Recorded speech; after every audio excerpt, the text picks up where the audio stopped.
The smell of rain and sage-flower wafted through the open windows, promising her that all was well. But the old woman knew how flowers spun their untruths when it suited them. She cast the sage petals a look through the window. All was well indeed. Madeira slowly swung her legs over the side of the bed, her silver-white hair falling to her waist in twisty braids. She grasped the cane leaning against the wall, drawing in breath slowly, committing each detail of her dream to memory. The moonlight fell across her dark brown hands in a soft glow. "That was you, wasn't it?"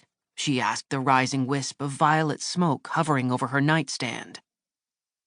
Madeira's magic hummed its agreement, swirling in a slow circle, drifting toward the woman's outstretched hand. "You haven't given me dreams in ages. Not since—" She shuddered and shook the memory away. Her magic floated toward her, now a purple tornado. Madeira rolled her eyes. "There's no need to be dramatic," she scolded as she pushed herself to stand. The tornado let out an audible huff and then slowed to form a cumulus cloud. "Haru," Madeira called, knowing the scribe would hear. The boy slept lighter than a pile of feathers. A crash rang from the hallway just outside Madeira's bedroom. A few moments later, the door creaked open, and Haru stumbled forward, his thin raven hair sticking up like a sea urchin. His fire quill glowed in one hand, lighting up his tan face with a scroll of parchment tucked under his other arm. "You cold?" said Haru, blinking sleep from his eyes. They were brown with little specks of teal, starting to match the color of his magic, which now sat on his shoulder. "I need you to record a prophecy, Haru." The purple smoke growled. "Now you hush," Madeira snapped. "We're doing this properly, and that's final." Her magic sighed rather theatrically. "A prophecy, Madame Madeira?"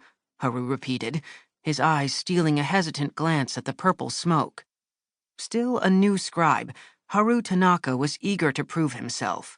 The most he'd ever recorded was Elder Myrtle's Theory on Magical Propriety, and that was nothing like a prophecy, more of a yawn-inducing ramble. "You'll do just fine, child, as long as you pay attention," Madeira assured him with the same encouraging smile she'd used on new scribes for the last half-millennium. Haru gulped, readying his parchment. He held his hand steady, sparks of red fire shooting from the tip of his quill. "Help me remember," Madeira told her magic as it settled on the top of her head. She closed her eyes. "I see a newborn child, a boy. The mother is sobbing, but I cannot see her face. The baby is wrapped hastily in a tattered gray blanket, a filthy old thing." She frowned as the next part of the dream bubbled into focus. "There's a full moon, and it's snowing. Who carried him? The father, perhaps? The child is left on a doorstep. He does not cry." Her eyebrows scrunched together. Why isn't he crying? He's so cold. The seer searched her memories as her magic danced lightly at her temples. There was something about a door with the head of a lion for a knocker. She could sense the child's breathing, his quivering gums in the biting cold. His tiny heart raced in sheer terror, and still he did not cry. "This child is of great significance," said Madeira, beads of sweat now trickling down her neck. "But I cannot see how." "He must be remarkable," breathed Haru, scribbling furiously across the page, red sparks flying. Madeira shook her head. "No, but that's just it. He is, in fact, utterly ordinary. No trace of heroic lineage.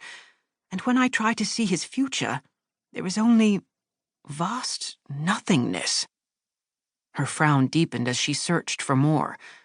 There was great beauty in this boy, but there was something else, too, something hidden in darkness. A loud squeak rang through the room. Haru's scribbling ceased. "Was that a hiccup?" he asked, his eyes fixed on Madeira's hovering magic. Madeira shifted her weight.